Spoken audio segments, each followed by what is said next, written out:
Hello everyone, आप सभी का मेरे YouTube channel preparation with Tanvi में स्वागत है। आज का हमारा टॉपिक है प्रसिद्ध इमारतें। इस टॉपिक में हम सिलेबस में दी हुई जो हमारी कुछ इमारतें दी हुई हैं सिलेबस में, उनके बारे में जानेंगे। तो पहली हेडिंग है हमारी नंबर 1, गोलकुंडा किला।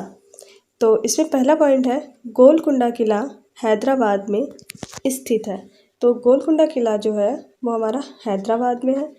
नेक्स्ट, इसे काकतीय राजवंश ने बनवाया था। तो गोलकुंडा किला जो है जो कि हैदराबाद में है, इसे काकतीय राजवंश ने बनवाया था। नेक्स्ट, इसकी दीवार का एक भाग गोलाकार है जिसे वेस्टर्न्स या बुर्ज कहते हैं। गोलकुंडा की बाहरी दीवार पर 87 बुर्ज हैं। तो जो गोलकुंडा किला होता है, इसकी दीवार का एक हिस्सा जो है वो गोलाकार है जिसे बुर्ज बोलते हैं, और इस तरीके के 87 बुर्ज गोलकुंडा की बाहरी दीवार पर पाए जाते हैं। नेक्स्ट पॉइंट है कुतुबशाही सुल्तानों ने गोलकुंडा में 1518 से 1687 तक राज्य किया। इससे पहले 1200 ईस्वी में गोलकुंडा किला मिट्टी का बना था और वहाँ दूसरे राजाओं का राज था। तो कहने का अर्थ ये है कि 1518 से लेकर 1687 तक कुतुबशाही सुल्तानों ने राज किया, और इससे पहले जो था गोलकुंडा किला मिट्टी से बना था और वहाँ दूसरे राजाओं का राज्य था। उसके बारे में इतिहास में नहीं दिया है कि किन राजाओं का राज्य था। नेक्स्ट पॉइंट है औरंगजेब यहाँ आक्रमण करने आया था पर सफल नहीं हुआ। वह लगभग 8 महीने किले की बाहर रहा। नेक्स्ट पॉइंट है उस समय कांसे की बंदूकें बनती थीं। तो उस समय जो बंदूकें होती थी वो कांसे की बनती थी। अब कांसा एक मिश्र धातु है जो कि 2 धातुओं से मिलकर बनी है। वो 2 धातुएं कौन कौन सी है? तांबा और टिन। तांबा को कॉपर भी बोलते हैं, और तांबा को साइन होता है Cu और टिन का होता है Sn। तो ये में अच्छे से याद रखना है कि जो कांसा है वो तांबा और टिन से मिलकर बना होता है, जिसे अगर साइन के तौर पे देखा जाए तो Cu+Sn। नेक्स्ट पॉइंट है सुल्तान अबुल हसन गाना बजाना और कुचिपुड़ी नृत्य का शौकीन था। पुराने समय में लोग मशक, जो कि एक चमड़े का थैला होता था, में पानी भरकर ले जाते थे। नेक्स्ट पॉइंट है बर्तन के टुकड़ों को संभालकर शीशे की अलमारी में रखा जाता था। तो पुराने समय में क्या होता था कि लोग पानी को भरकर ले जाते थे चमड़े के थैले में, जिसे मशक बोलते थे, और जो बर्तन के टुकड़े होते थे उन्हें संभालकर शीशे की अलमारी में रखा जाता था। तो ये तो हो गया हमारा गोलकुंडा इमारत के बारे में। दूसरी इमारत है हमारी नंबर 2, घड़ी सार। पहला पॉइंट है इसमें घड़ी सार एक 650 साल पुराना तालाब है जिसे जैसलमेर, जो कि राजस्थान में है, के राजा घड़सी ने बनवाया था। तो घड़ी सार क्या है? एक पुराना तालाब है। कितना पुराना है? लगभग 650 साल पुराना, जिसे जैसलमेर, जो कि राजस्थान में पड़ता है, वहाँ के राजा घड़सी ने बनवाया था। उन्हीं के नाम पे इसका नाम घड़ीसार है। राजा घड़सी, तो उन्होंने बनवाया था, इसीलिए इसका नाम घड़ीसार है। नेक्स्ट पॉइंट है सर का मतलब तालाब से होता है। तो जो सर वर्ड लगा उसका मतलब होता है तालाब से, और राजा थे घड़सी, दोनों को ही मिला के बनाया गया घड़ीसार। नेक्स्ट पॉइंट है यहाँ 9 तालाबों का समूह था। जब एक तालाब भर जाता तो पानी बहकर दूसरे तालाब में चला जाता, फिर तीसरे में, और इस तरीके से 9 तालाब भर जाते। ये 9 तालाब आपस में जुड़े थे। नेक्स्ट पॉइंट है इस तालाब के घाट पर स्कूल भी था जहाँ बच्चे पढ़ने आते थे। नेक्स्ट पॉइंट है जैसलमेर राजस्थान में बहुत कम बारिश होती है, साल में एक बार, और कभी कभी तो वह भी नहीं। तो जैसलमेर में बारिश जो है बहुत ही कम होती है, या तो साल भर में एक बार हो जाए, या कभी कभी तो वो भी नहीं होती है। तो पानी की कमी को ध्यान में ही रखते हुए राजा घड़सी ने घड़ीसार बनवाया था। नेक्स्ट पॉइंट है यहाँ पानी के पुराने स्रोत हैं। तो जैसलमेर में पानी के पुराने स्रोत कौन कौन से हैं? बावड़ी, तालाब, नौला, धारा, ये यहाँ पानी के पुराने स्रोत हैं। बावड़ी को सीढ़ीदार कुआं भी कहा जाता है। नेक्स्ट पॉइंट है जब तालाब, झील पानी से भर जाते हैं तो कई जगहों पर लोग जश्न मनाते हैं, जैसे उत्तराखंड में नई दुल्हन या अन्य लोग पूजा करते हैं। तो कई जगह क्या होता है कि जब तालाब और झील पानी से भर जाते हैं तो लोग जश्न मनाते हैं, जैसे उदाहरण के तौर पे दिया हुआ है कि उत्तराखंड में नई दुल्हन या लोग पूजा करते हैं। नेक्स्ट पॉइंट है कुएं सूख जाने के कारण। कुएं जो सूख जाते हैं उनका रीज़न क्या है?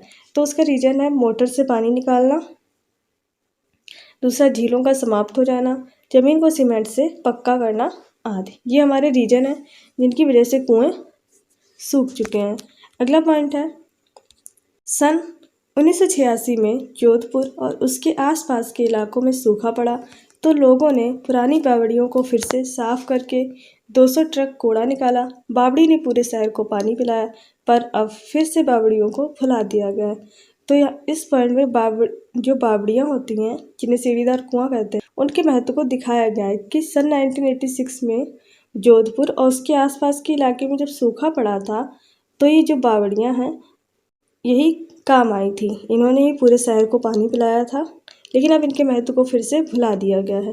नेक्स्ट पॉइंट है पुराने तालाबों की मरम्मत और नए तालाबों के निर्माण का काम करती है तरुण भारत संघ। तो अगर हमसे पूछा जाए कि पुराने तालाब की मरम्मत और नए तालाबों के निर्माण का कार्य कौन सी संस्था करती है, तो वो करती है तरुण भारत संघ नाम की संस्था ये कार्य करती है। नेक्स्ट पॉइंट है दड़की माई। दड़की माई राजस्थान के अलवर ज़िले के गांव में रहती हैं। नेक्स्ट पॉइंट है बज्जू, जो कि राजस्थान का एक छोटा सा गांव है। यहाँ हर तरफ रेत ही रेत दिखाई देती है। जब कभी रेत नहीं उड़ती है तब कुछ घर दिख जाते हैं। तो राजस्थान का एक छोटा सा गांव है बज्जू, जहाँ हर तरफ रेत ही रेत है। जब कभी रेत नहीं उड़ती है तब कुछ घर दिख जाते हैं, वरना हर तरफ रेत ही रेत दिखाई पड़ती है। अगला पॉइंट है इस गांव के लोग, मतलब कि बज्जू गांव के लोग एक खास तरीके से टैंक या जिसे टाँका भी बोलते हैं बनाकर बारिश का पानी इकट्ठा करते हैं। अब ये टाँका कैसे बनता है? तो टाँका बनाने के लिए आंगन में गड्ढा बनाकर उसे पक्का करते हैं, टाँके को ढक्कन से बंद करते हैं। टाँके के लिए घर की छत को कुछ ढलवा रखते हैं जिससे बारिश का पानी नीचे टाँके में इकट्ठा हो सके। टाँके पर जाली होती है जिससे उसमें कूड़ा करकट ना जाए। तो क्या होता है, बारिश का पानी इकट्ठा करना वहाँ पे बहुत जरूरी है क्योंकि बारिश बहुत कम होती है, पानी की समस्या होती है। तो आंगन में गड्ढा बनाते हैं, उसे पक्का कर लेते हैं, तो इसे बोलते हैं टाँका। इसे ढक्कन से ढक देते हैं जिससे कि इसमें गंदगी वगैरह ना जाए। अब इसमें पानी भरेगा कैसे? तो जो घर की छत है उसे थोड़ा ढलवा रखते हैं जिससे कि पानी वहाँ से ढह के उस टाँके में भर जाए, और टाँके को जो है जाली से ढक देते हैं जिससे कि उसमें कूड़ा करकट ना जाए, वरना पानी के साथ में कूड़ा करकट भी चला जाएगा। तो ये होती है टाँका बनाने की विधि। और टाँका बनाते क्यों हैं? तो बारिश के पानी को इकट्ठा करने के लिए। नेक्स्ट पॉइंट है पानी की कमी भावनगर गुजरात में भी है। तो राजस्थान में तो है ही कमी, उसके अलावा भावनगर जो कि गुजरात में पड़ता है वहाँ भी पानी की कमी है। ये हमारा हो गया घड़ीसार, घड़ीसार से रिलेटेड पॉइंट। इसके अलावा कुछ हमारे अदर पॉइंट हैं, जैसे पहला पॉइंट है मृत सागर इजराइल में है। यह दुनिया का सबसे नमकीन सागर है। तो अगर पूछा जाए दुनिया का सबसे नमकीन सागर जो कि मृत सागर है, वो स्थित है इजराइल में। नेक्स्ट पॉइंट, यह इतना नमकीन है कि 1 लीटर पानी से लगभग 300 ग्राम नमक मिलता है। तो मृत सागर के 1 लीटर पानी से लगभग 300 ग्राम नमक मिलता है। मृत सागर में इंसान ऐसे तैरते हैं जैसे आराम से लेटे हों, क्योंकि पानी इसका नमकीन होता है तो डेंसिटी की वजह से इंसान इसमें ऐसे तैरते हैं, ऐसा लगता है जैसे आराम से लेटे हों। ये तो हो गया हमारा मृत सागर से रिलेटेड पॉइंट।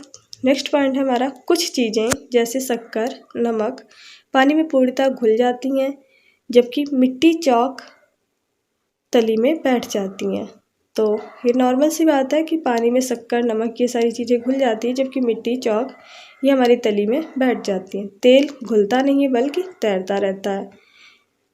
नेक्स्ट, उबालने पर पानी वाष्प बनकर उड़ता है। जब हम पानी को उबालते हैं तो वाष्प भाप बनकर उड़ जाता है। गीले कपड़े सूख जाते हैं, इसका रीज़न होता है वाष्पीकरण।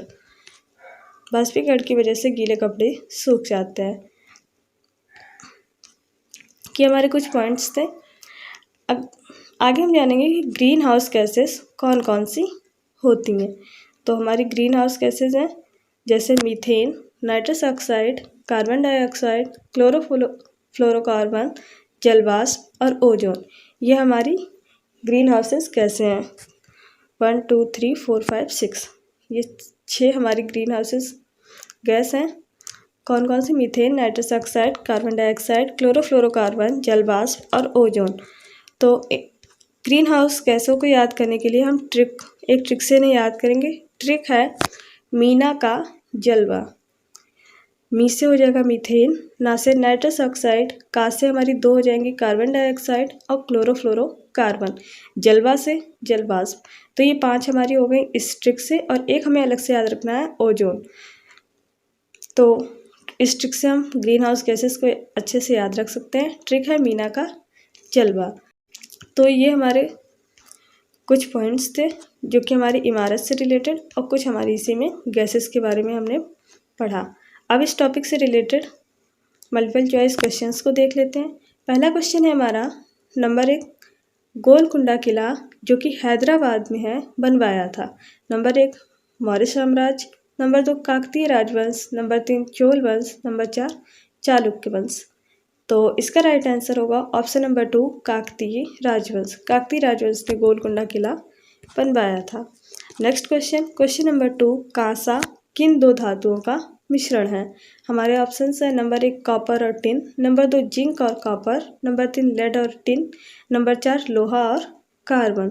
तो जो कांसा होता है वो हमारा कॉपर और टिन का मिश्रण होता है। कॉपर जिसे तांबा भी बोलते हैं, Cu+Sn। तो इसका आंसर हो जाएगा हमारा ऑप्शन नंबर 1 कॉपर और टिन। नेक्स्ट क्वेश्चन नंबर 3, घड़ीसार एक पुराना तालाब कहाँ स्थित है? हमारे ऑप्शंस है number 1 Uttarakhand, number 2 Jaisalmer, number 3 Chandigarh, number 4 Madhya Pradesh. तो इस क्वेश्चन में पूछा है घड़ीसार ये कहाँ है? तो इसका आंसर हो जाएगा हमारा ऑप्शन नंबर 2 जैसलमेर, जो कि राजस्थान में पड़ता है, और इसे बनवाया था वहाँ के राजा घड़सी ने। तो right answer is option number 2 Jaisalmer. Next question number 4, पीने के लिए सुरक्षित पानी को कहते हैं? हमारे ऑप्शंस हैं नंबर 1 ताज़ा जल, नंबर 2 पीने योग्य पानी, नंबर 3 आशुद्ध जल, नंबर 4 नल का पानी। तो इससे पूछा है पीने के लिए सुरक्षित पानी, तो इसलिए इसका आंसर होगा ऑप्शन नंबर 2 पीने योग्य पानी। अगला क्वेश्चन नंबर 5, दुनिया का सबसे नमकीन सागर कौन सा है?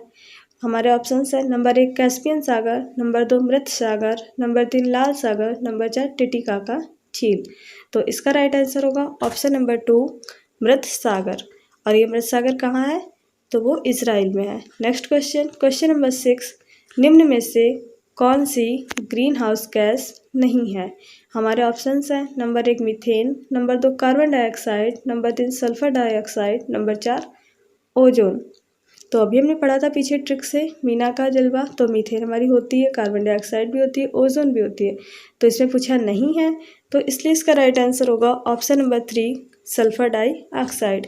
नेक्स्ट क्वेश्चन नंबर 7, पुराने तालाबों की मरम्मत और नए तालाबों के निर्माण का कार्य करता है? हमारे ऑप्शंस हैं नंबर 1 तरुण भारत संघ, नंबर 2 जल प्रबंधन संस्था, नंबर 3 हरियाली परियोजना, नंबर 4 इनमें से कोई नहीं। तो पुराने तालाबों की मरम्मत और नए तालाबों के निर्माण का कार्य करता है। हमारा राइट आंसर होगा ऑप्शन नंबर 1 तरुण भारत संघ। अगला क्वेश्चन नंबर 8, रेणु की दादी उसे एक सूखा कुआं दिखाते हुए कहती हैं कि 15-20 साल पहले कुएं में पानी था, लेकिन अब यह पूर्णतः सूख चुका है। कुएं में पानी सूखने के क्या कारण हो सकते हैं? हमारे कथन दिए हैं कि पेड़ों कुएं व आसपास की मिट्टी को अब सीमेंट से ढक दिया गया है। दूसरा दिया है आसपास के इलाके में बहुत सारे बोरिंग पंप लग गए हैं। तीसरा, घर घर में नल होने के कारण कोई भी अब कुएं का प्रयोग नहीं कर रहा है। तो ये 3 हमें रीज़न दिए हैं, इनमें से हमें बताना है कि इन तीनों में से कौन सा रीजन हो सकता है या हो सकते हैं जो कि कुएं के सूखने का कारण है। तो पहले में कह रहा है कि आसपास की मिट्टी को सीमेंट से ढक दिया गया है, तो ये एक रीज़न होता है कुएं में पानी सूखने का। दूसरा है आसपास के इलाके में बहुत सारे बोरिंग पंप लग गए हैं, ये भी सही है। तीसरे में कह रहा है घर घर में नल होने के कारण कोई भी कुएं का प्रयोग नहीं करता, ये हमारा कोई रीज़न नहीं है पानी सूखने का। तो पहला और दूसरा ये हमारे दोनों कुएं में पानी सूखने के कारण हैं। तो इसलिए पहला और दूसरा जिस ऑप्शन में होगा, तो इसलिए इस क्वेश्चन का राइट आंसर होगा ऑप्शन नंबर ए 1 और 2। तो ये हमारे कुछ क्वेश्चंस थे जो कि इस टॉपिक से रिलेटेड थे। आज की वीडियो में इतना ही, मिलते हैं नेक्स्ट वीडियो में।